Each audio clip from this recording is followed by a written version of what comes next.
ایک سلسلہ چل رہا ہے، لیکن میں ایک چیز آپ لوگوں سے ڈسکس کرنا چاہتا ہوں، وہ یہ ہے کہ ہم لوگ بہت جلد کسی کو دیکھتے ہیں یا کسی کے بارے میں کوئی خبر سنتے ہیں اور اپنے دماغ میں ہی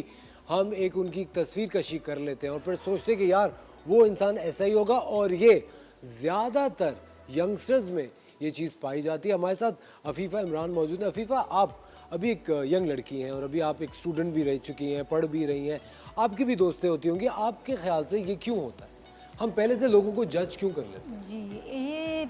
اسی وجہ سے کہ جو ہے آج کل ہمارے معاشرہ سوسائٹی ایسی بن گئی ہے کہ ہم لوگوں کے اپنے ایپ کے بجائے ہم لوگوں کے ایپ دیکھنے کی کوشش کرتے ہیں بہت جلدی کہ اس میں کیا برائی ہے،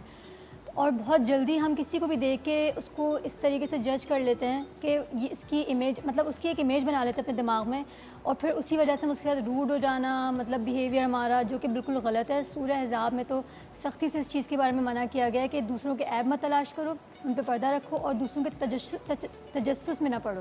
کہ دوسروں کی لائف میں کیا چل رہا ہے۔ ہمیں سب سے زیادہ آج کل کیوریوسٹی کیا ہوتی ہے کہ اس کی لائف میں کیا چل رہا ہے آج کل، کہ اس کی شادی ہو رہی ہے، اچھا یہ ہو رہا ہے وہ ہو رہا ہے، مطلب مستقل کیوریوسٹی ہوتی ہے۔ اور اگر آپ کو غلطی سے کسی کا کوئی عیب معلوم ہو بھی گیا ہے تو آپ اس پہ پردہ رکھنے کی کوشش کریں۔ آج کل ایسا ہوتا ہے کہ ہماری سوسائٹی میں آپ نے دیکھا بولنگ کتنی عام ہو گئی ہے، ہم بولنے سے پہلے سوچتے نہیں ہیں کہ ہم اگلے کی دل آزاری تو نہیں کر رہے۔ مذاق میں بھی ہم کبھی ایسا ہوتا ہے ایسی باتیں کر دیتے ہیں کہ اگلے کو برا لگ جاتا ہے، اگلے کی واقعی میں دل آزاری ہوتی ہے۔ یہ بھی چیز ہوتی ہے عفیفہ، بغیر کسی کو جانے، بغیر کسی سے بات کیے ہم ان کی ایک تصویر اپنے دماغ میں کریٹ کر لیتے ہیں اور ہم سوچتے ہیں کہ ان کی شخصیت شاید ایسی ہوگی، اور دوسرے کے ایپ دیکھ کے ہم اپنے آپ کو صحیح کر ہم بولتے ہیں کہ ہم شاید بہت پرفیکٹ ہیں، کہ ہم تو ایسے ہیں۔ ہم لوگ اکثر ایسا ہوتا ہے کہ ہم لوگ اپنی تعریفیں بیان کر رہے ہوتے ہیں کہ ہم تو ایسا نہیں کرتے، لوگ دوسرے کو بول رہے ہوتے ہیں کہ یار یہ تو ایسا ہے، تو دیکھو ایسا ہے۔ مطلب انسان کو اپنی پہلے غلطی دیکھنی چاہیے کہ آپ کیا ہیں، کہ آپ کے کون سے گناہ کم ہیں اپنے لیے۔ اور جب آپ دوسروں کے گناہ دیکھتے ہیں یا دوسروں کی کوئی عیب یا برائی دیکھتے ہیں اور اپنے آپ کو ان سے برتر سمجھتے ہیں تو آپ کے اندر ایک ذرا سا عنصر غرور کا پایا جاتا ہے جو کہ حرام ہے، اور آپ مٹی سے بنے ہیں ہماری طرح، آپ کو غرور سوٹ ہی نہیں کرتا۔ صحیح کہہ رہا ہوں مفتی صاحب؟ بالکل 100% شیور جی،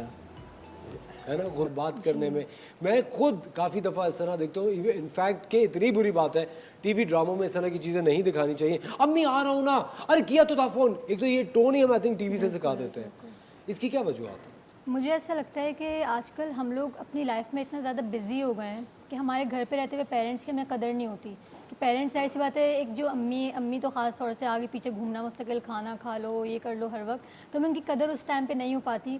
لیکن ظاہر سی بات ہے کہ جب وہ ہمارے ساتھ نہیں ہوتے تب ہمیں فیل ہوتا ہے کہ ہمارا کوئی دوست نہیں ہے، ہمارے ساتھ کوئی سنسیئر نہیں ہے سوائے ہمارے ماں باپ کے۔ مشکل وقت میں ہمارے ساتھ صرف اور صرف ماں باپ اور فیملی کھڑی ہوتی ہے، جو ہماری امیڈیٹ فیملی ہوتی ہے۔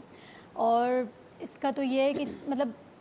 باپ اگر ناراض ہوتا ہے تو اللہ پاک کی ناراضگی باپ کی ناراضگی میں، باپ اگر خوش ہوتا ہے تو اللہ پاک خوش ہوتے ہیں، ماں کے قدموں میں جنت ہے، کتنی بڑی بات ہے اس میں۔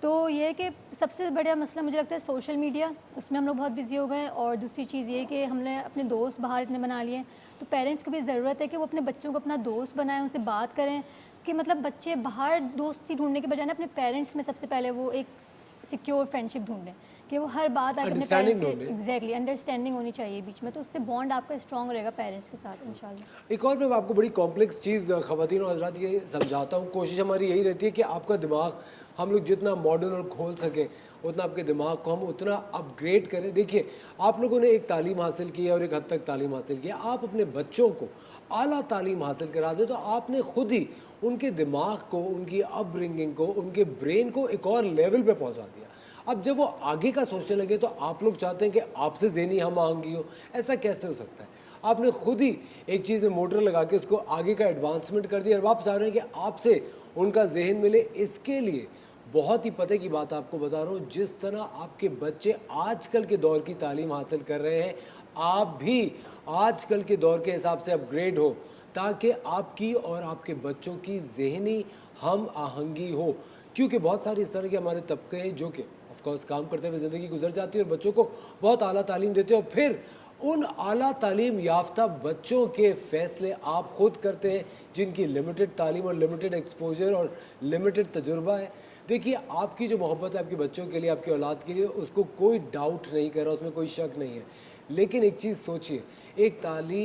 اعلیٰ تعلیم یافتہ جو دماغ ہے، جو اپروچ ہے، وہ کچھ اور ہوگی اور آپ کی کچھ اور ہوگی۔ تو جب اپنے بچوں کو آپ نے اتنا زیادہ سپورٹ کیا ہے، پڑھایا لکھایا ہے،